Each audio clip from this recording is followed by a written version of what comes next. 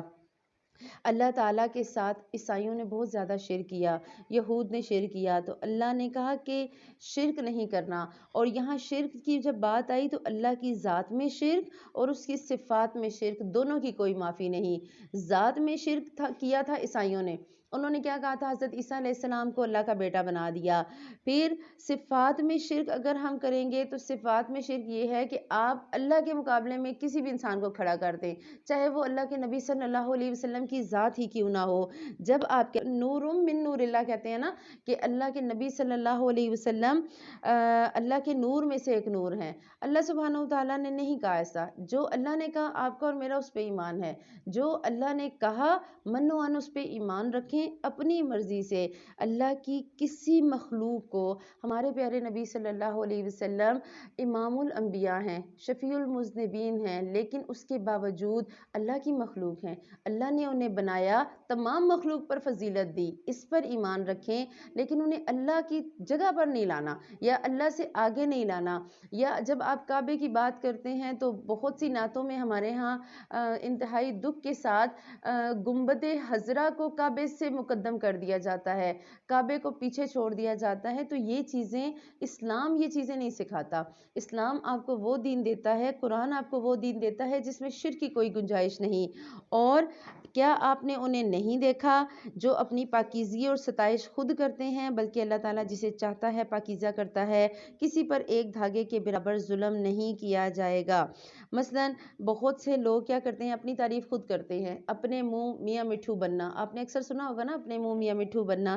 تو اپنے منہ میاں مٹھو بننا، یا بعض لوگوں کی یہ بھی عادت ہوتی ہے کہ جان بوجھ کے اپنی تعریف کروانے کے لیے کہیں گے بھائی تمہیں نہیں پتا میں بڑی گناہ گار ہوں۔ اگلا کہ نہیں نہیں، آپ تو اتنی نیک ہیں، ہم نے تو آپ کے ہاتھ میں ہمیشہ تسبیح دیکھی، آپ تو ہر وقت تہجد پڑھتی ہیں، آپ تو پڑھتی پڑھاتی ہیں، آپ تو ایسی ہیں۔ تو ہم کہ اگلا بندہ کہ نہیں نہیں تمہیں نہیں پتا نا، خیر ہے، ہوتا ہے۔ تو یہ جو تعریف ہے نا اپنے منہ سے کرنا، یہ پسندیدہ نہیں ہے۔ اللہ سبحانہ وتعالیٰ کو نہیں پسند کہ کوئی بھی شخص اپنے منہ سے اپنی تعریف کرے۔ اور آگے ہم قرآن پاک میں پڑھیں گے کہ اپنے نفسوں کی پاکیزگی اور ستائش مت کیا کرو، اللہ ہی جانتا ہے کہ تم میں سے متقی کون ہے۔ اور حضرت مقداد کہتے ہیں کہ اللہ کے نبی صلی اللہ علیہ وسلم نے ہمیں حکم دیا کہ ہم تعریف کرنے والوں کے چہروں پر مٹی ڈال دیں۔ اور اللہ کے نبی صلی اللہ علیہ وسلم نے ایک شخص کو دوسرے کی تعریف کرتے ہوئے سنا تو آپ صلی اللہ علیہ وسلم نے فرمایا افسوس ہے تم نے تو اپنے ساتھی کی گردن کاٹ دی۔ یعنی کہ اگر آپ کسی کی بہت زیادہ ایکسٹرا تعریف کرتے ہیں نا تو وہ اتنا ہی خوش ہوتا ہے، پھر وہ کام بھی چھوڑ دیتا ہے۔ تو آپ صلی اللہ علیہ وسلم نے فرمایا کہ اگر تم میں سے کسی کو کسی کی تعریف کرنی ہے تو وہ یہ کہے کہ میں اسے اس طرح گمان کرتا ہوں، میرا گمان ہے آپ نیک ہیں، میرا گمان ہے آپ اچھی ہیں۔ اور ہم کہتے ہیں نہیں نہیں مجھے پتا ہے تم تو ہوئی پکی جنتی، تم تو ہوئی بیشتن، تو ایسے نہیں کہنا۔ پھر اللہ سبحانہ وتعالیٰ نے کہا کہ دیکھو یہ اللہ تعالیٰ پر کس طرح جھوٹ باندھتے ہیں، اور یہ سری گناہ ہونے کے لیے کافی ہے۔ اور کیا آپ نے انہیں نہیں دیکھا جنہیں کتاب کا کچھ حصہ ملا ہے، جو بت کا اور باطل معبود کا اعتقاد رکھتے ہیں اور کافروں کے حق میں کہتے ہیں کہ یہ لوگ ایمان والوں سے زیادہ راہ راست پر ہیں۔ آپ اور میں اگر اس آیت کو سمجھیں تو اس میں دو الفاظ عربی میں آئے، بالجبتی و طاغوت۔ جبت کہتے ہیں جادو، ایک ہوگی پامسٹری، ہاں نجوم، علم نجوم، اور سپرسٹیشیس ہونا، جی کالی بلی راستہ کاٹے گی تو یہ ہوگا، اور دودھ ابل جائے گا تو یہ ہوگا، یا گلاس شیشے کا ٹوٹے گا تو یہ ہوگا، یہ سارے کام آتے ہیں جبت میں۔ اور طاغوت ہر وہ قوت جو اللہ سبحانہ وتعالیٰ کے مقابلے میں ہم سے کوئی کام کروائے۔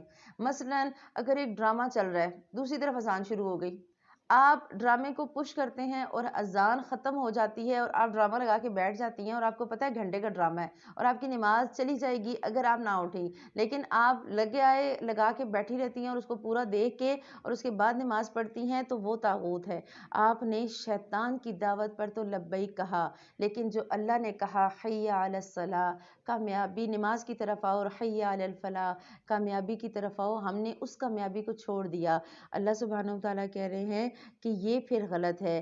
بچہ ضد کرتا ہے اور آپ بچے کو وہ چیز لے دیتے ہیں جو پھر آگے اس کے لیے نقصان دہ ہے، تو ہم یہ ساری کی ساری، اللہ سبحانہ و تعالیٰ نے کہا کہ رحمت کے فرشتے نہیں آتے۔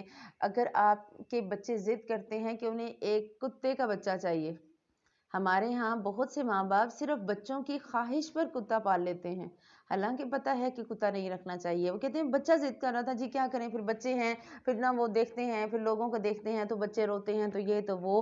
کوئی بھی ایسا کام، ہر وہ سرکش قوت جو اللہ کے مقابلے پہ ہمیں ایک کام پر چلا دے، وہ طاغوت میں آئے گا۔ اور اللہ سبحانہ و تعالیٰ نے اس آیت کے شروع کے حصے میں کہا الم تر الی الذین اوتوا نصیبا من الکتاب، ایسے لوگوں کو کیا آپ نے نہیں دیکھا جنہیں کتاب کا کچھ حصہ ملا؟ آج آپ اور میں الحمدللہ 5واں پارہ پڑھ رہے ہیں، ہمیں اللہ کی کتاب میں سے 4 پارے مل گئے، ہم نے 4 پاروں میں سے زیادہ نہیں تو کچھ نہ کچھ تو سیکھا ہوگا، کچھ نہ کچھ تو کتاب کا علم ہمارے پاس بھی ہوگا۔ اور اس کتاب کے علم نے آپ پہ اور مجھ پہ فرض کر دیا ہے کہ جو علم ہمیں حاصل ہوا ہم اس علم پر عمل کریں۔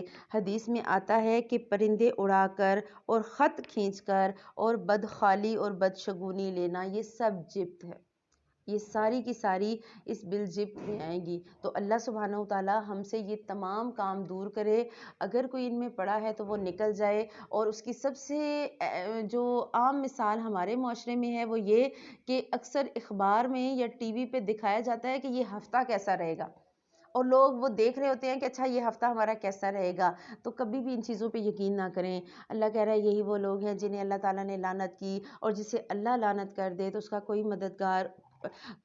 کا کوئی مددگار نہیں ہوگا۔ کیا ان کا کوئی سلطنت میں حصہ ہے؟ اگر ایسا ہو تو پھر یہ کسی کو ایک کھجور کی گٹھلی کے شگاف برابر بھی کچھ نہ دیں۔ اور یہ حقیقت ہے، آپ کے اور میرے اختیار میں جو ہوتا ہے، ہمارے اختیار میں ہمارا مال تو ہے، اگر اللہ کہہ رہا ہے اگر انہیں پوری سلطنت بھی دے دی جائے تو بھی یہ کسی کو نہیں دیں گے۔ ہمارے حکمرانوں کے پاس ہے نا پورے پاکستان کی سلطنت، ان کا دل یہی ہے اپنے خزانے بھریں، عوام چاہے جیے چاہے مرے، جسے اللہ دے دیتا ہے اور جتنا دے دیتا ہے اس کا دل نہیں کرتا وہ دوسرے کو دے۔ تو اللہ سبحانہ و تعالیٰ نے کہا کہ یہ لوگ حسد کرتے ہیں اس پر جو اللہ تعالیٰ نے اپنے فضل سے انہیں دیا، بس ہم نے تو آل ابراہیم کو کتاب اور حکمت بھی دی اور بڑی سلطنت بھی عطا فرمائی۔ پھر ان میں سے بعض نے تو اس کتاب کو مان لیا اور بعض اس سے رک گئے، اور جہنم کا جلانا کافی ہے۔ ان الذین کفروا بآیاتنا سوف نصلیہم نارا، جن لوگوں نے ہماری آیات کا کفر کیا انہیں ہم یقیناً آگ میں داخل کریں گے۔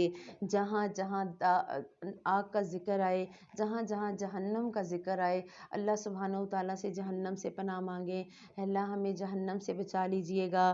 اور یہاں ان کے بارے میں بات آئی جو احکامات پڑھ لیتے ہیں عمل نہیں کرتے۔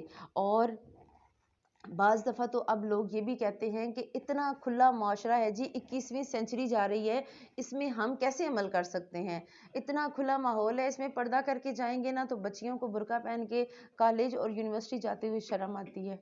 وہ کہتے ہیں کیسے کریں ہم، برقع کیسے پہن کے جائیں، وہاں تو کوئی پہنتا ہی نہیں، ہم حجاب کیسے کریں، وہاں تو کوئی کرتا ہی نہیں۔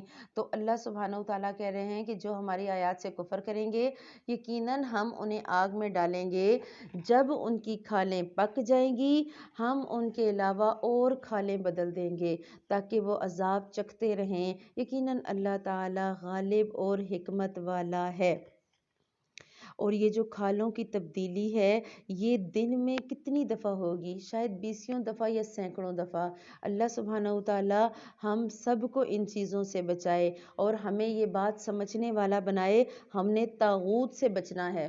ہمارے ہاں جو کنسیپٹ بن گیا ہے جی، مائیوں کرنی ہے تو مائیوں میں پیلے جوڑے پہننے ہیں تو امام ضامن باندھنا ہے، تو کتنی ایسی رسمیں ہیں نا جو ہم لوگ کر رہے ہوتے ہیں جن کا ہمیں علم نہیں ہوتا، اور جب ان سے پوچھیں کیوں کرتے ہیں تو کہتے ہیں جی شادی تو زندگی میں ایک بار ہوتی ہے۔ اچھا پھر بندہ یہ بھی نہ کرے، اللہ کہہ رہا ہے میں جو میری آیتوں سے کفر کرے گا میں ایسا عذاب دوں گا کہ کھالیں اتر جائیں گی، اور جب کھالیں اتریں گی تو ہم اور چڑھا دیں گے۔ پھر وہ عذاب دیا جائے گا، پھر کھالیں اتاری جائیں گی۔ تو ہمیں لگتا ہے کہ جہنم مذاق ہے، لیکن حقیقت اس سے بہت مختلف ہے۔ جو جائے گا اسے سمجھ آئے گی۔ تو اللہ سبحانہ وتعالیٰ اس چیز سے بچائے۔ اور جو لوگ ایمان لائے اور اچھے عمل کیے، ہم عنقریب انہیں ان جنتوں میں لے جائیں گے جن کے نیچے نہریں بہہ رہی ہیں، جن میں وہ ہمیشہ ہمیشہ رہیں گے۔ ان کے لیے وہاں صاف ستھری بیویاں ہوں گی اور ہم انہیں گھنی چھاؤں اور پوری راحت میں لے جائیں گے۔ اللہ تعالیٰ تمہیں تاکیدی حکم دیتا ہے، ایک اور تاکید کا حکم اللہ زور دے کر کہہ رہا ہے کہ امانت والوں کی امانتیں ان کو پہنچاؤ، اور جب لوگوں کا فیصلہ کرو تو انصاف سے کرو۔ یقیناً وہ بہتر چیز ہے کہ جس کی تمہیں وہ نصیحت کر رہا ہے، بے شک اللہ تعالیٰ سنتا ہے اور دیکھتا ہے۔ اللہ سبحانہ وتعالیٰ نے کہا کہ امانت پوری کی جائے۔ امانت اگر ہے آپ پہ، آپ نے امانت لازم واپس کرنی ہے، اور یہی امانت اللہ سبحانہ وتعالیٰ نے ہمیں بتایا کہ اگر آپ امانت واپس کریں گے۔ اور یہاں پر یہ بھی آتا ہے کہ یہ آیت جو تھی حضرت عثمان بن طلحہ کے لیے نازل ہوئی کہ ان کے پاس خاندانی طور پر کعبے کی چابیاں تھیں شروع سے ہی۔ جب مکہ فتح ہوا تو چابیاں واپس آ گئیں۔ اللہ کے نبی صلی اللہ علیہ وسلم نے فرمایا یہ تمہاری چابیاں ہیں، آج کا دن وفا اور نیکی کا دن ہے۔ اللہ کے نبی صلی اللہ علیہ وسلم نے انہیں چابیاں واپس کی اور یہ بتایا کہ اگر ایک بندہ انتظام صحیح سنبھال رہا ہے تو اس کے پاس وہ چیز رہے تو ٹھیک ہے، کوئی ایشو نہیں، اور عدل اور انصاف سے فیصلہ کرو، اور عدل اور انصاف ہر جگہ۔ حاکم جب تک ظلم نہ کرے اللہ اس کے ساتھ ہوتا ہے، مگر جب وہ ظلم کرنا شروع کرتا ہے تو اللہ اسے اس کے اپنے نفس کے حوالے کر دیتا ہے۔ یہ حدیث سنن ابن ماجہ میں آتی ہے۔ تو انصاف حاکم کے لیے بھی ہے، اس حاکم کے لیے جو عدالت میں بیٹھا ہے، اور اس ماں یا اس باپ کے لیے بھی جو گھر کی سربراہ ہے۔ اپنے 2 بچوں میں انصاف کرنا، اپنی بیٹی اور بہو میں انصاف کرنا، اپنی بہن اور نند میں انصاف کرنا، اپنے بھائی اور خاوند میں انصاف کرنا۔ آپ اور میں ہر جگہ اس کلیے کو اپلائی کریں گے۔ جہاں جہاں بات آئے گی حق کی، ہم حق کا ساتھ دیں گے، پھر وہاں رشتے کو اہمیت نہیں دینی، کیونکہ اگر رشتے کو اہمیت دیں گے پھر کام خراب ہو جائے گا۔ اے ایمان والو، فرما برداری کرو اللہ کی، اور فرما برداری کرو رسول صلی اللہ علیہ وسلم کی، اور تم میں سے اختیار والوں کی۔ پھر اگر کسی چیز میں اختلاف کرو تو اسے لوٹاؤ اللہ تعالیٰ کی طرف اور اس کے رسول کی طرف۔ اگر تمہیں اللہ تعالیٰ پر اور قیامت کے دن پر ایمان ہے، یہ بہت بہتر ہے اور اعتبار کے انجام سے بھی بہت اچھا ہے۔ اللہ سبحانہ وتعالیٰ کی اطاعت کا مطلب کیا ہے کہ مخلوق بھی اللہ کی اور حکم بھی اللہ کا ہی چلے گا۔ اللہ سبحانہ وتعالیٰ سورہ یوسف میں کہتے ہیں ان الحکم الا للہ، حکم تو صرف اللہ ہی کا ہے، اور اللہ کے نبی صلی اللہ علیہ وسلم کی اطاعت حقیقت میں اللہ کی اطاعت ہے۔ اگر ہم اللہ کی اطاعت کرتے ہیں، آگے ہم پڑھیں گے من یطیع الرسول فقد اطاع اللہ، جس نے رسول کی اطاعت کی اس نے گویا اللہ کی اطاعت کی۔ تو اللہ سبحانہ وتعالیٰ نے ہمیں صاف بتایا کہ یہ دونوں اطاعتیں مستقل اور واجب ہیں، ہم نے دونوں کو ماننا ہے۔ ہم نے قرآن کو بھی ماننا ہے اور حدیث کو بھی ماننا ہے۔ جو قرآن مانے اور حدیث نہ مانے اس کا ایمان بھی قابل قبول نہیں۔ کیا آپ نے انہیں نہیں دیکھا جن کا دعویٰ تو یہ ہے کہ جو کچھ آپ پر اور جو کچھ آپ سے پہلے لوگوں پر ان کا ایمان ہے، لیکن وہ اپنے فیصلے غیر اللہ کی طرف لے جانا چاہتے ہیں، حالانکہ انہیں حکم دیا گیا ہے کہ طاغوت کا انکار کریں، اور شیطان تو چاہتا ہے کہ انہیں بہکا کر دور کر دے۔ ان سے جب یہ کہا جائے کہ اللہ تعالیٰ کے نازل کردہ کلام کی اور رسول اللہ صلی اللہ علیہ وسلم کی طرف آؤ تو آپ دیکھ لیں گے کہ یہ منافق آپ سے منہ پھیر کر چلے جاتے ہیں۔ پھر کیا بات ہے کہ جب ان پر ان کے کرتوتوں کے باعث کوئی مصیبت آ جاتی ہے تو یہ آپ کے پاس آ کر قسمیں کھاتے ہیں کہ ہمارا ارادہ تو صرف بھلائی کرنے کا تھا۔ یہ وہ لوگ ہیں کہ ان کے دلوں کا بھید اللہ تعالیٰ پر بخوبی روشن ہے۔ آپ صلی اللہ علیہ وسلم ان سے چشم پوشی کیجئے، انہیں نصیحت کرتے رہیے اور انہیں وہ بات کہیے جو ان کے دلوں میں گھر کرنے والی ہو۔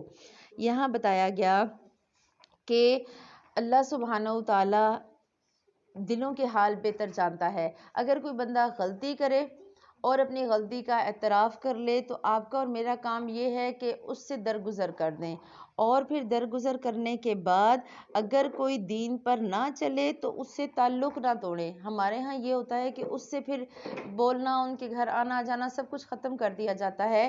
اللہ کہتا ہے تعلق توڑ لو گے تو پھر اسے دین کی طرف دعوت کیسے دو گے؟ تعلق کو جوڑے رکھیں، دین کی طرف بلاتے رہیں، اسے تبلیغ کرتے رہیں، دعوت دیتے رہیں۔ ہو سکتا ہے آپ کا ایک دفعہ کا بلانا انہیں اثر نہ کرے، 2 دفعہ کا بلانا اثر نہ کرے، ایک نہ ایک دن آئے وہ آپ کی دعوت پر آ ہی جائیں۔ ہم نے ہر رسول کو صرف اس لیے بھیجا کہ اللہ تعالیٰ کے حکم سے اس کی فرما برداری کی جائے، اور اگر یہ لوگ جب انہوں نے اپنی جانوں پر ظلم کیا تھا تمہارے پاس آ جاتے اور اللہ تعالیٰ سے استغفار کرتے اور رسول صلی اللہ علیہ وسلم بھی ان کے لیے استغفار کرتے تو یقیناً یہ لوگ اللہ تعالیٰ کو معاف کرنے والا اور مہربان پاتے۔ سو قسم ہے اس پروردگار کی، یہ مومن نہیں ہو سکتے جب تک کہ تمام آپس کے اختلاف میں آپ کو حاکم نہ مان لیں۔ پھر جو فیصلے آپ ان میں کر دیں ان سے اپنے دل میں کسی طرح کی تنگی اور ناخوشی نہ پائیں اور فرما برداری کے ساتھ قبول کریں۔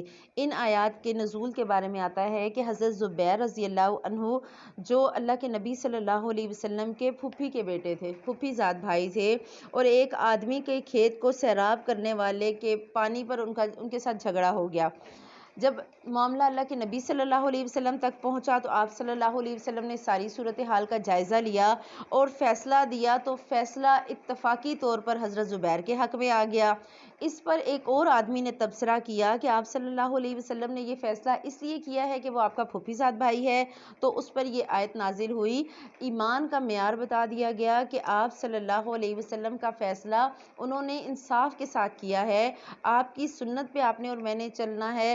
اگر احادیث صحیح نہ ہوتی، اگر احادیث میں کوئی غلطی ہوتی تو بار بار اللہ تعالیٰ آپ کو اور مجھے یہ نہ کہتے اطیعوا اللہ و اطیعوا الرسول، اللہ کی اطاعت کرو اور اس کے رسول کی اطاعت کرو۔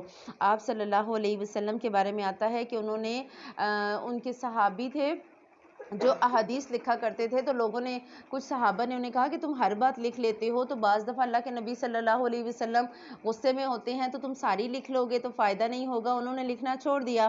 آپ صلی اللہ علیہ وسلم نے ان سے کہا کہ تم نے احادیث لکھنی کیوں چھوڑ دی؟ تو انہوں نے کہا کہ اس وجہ سے میں نے لکھنا چھوڑ دیا۔ آپ صلی اللہ علیہ وسلم نے اپنی زبان کو پکڑ کے کہا کہ اللہ کی قسم اس زبان سے حق کے علاوہ کوئی بات نہیں نکل سکتی۔ تو آپ صلی اللہ علیہ وسلم کی احادیث، ان کی سنت، اس پر من و عن آپ کا اور میرا ایمان ہونا چاہیے اور ہمیں انہیں ماننا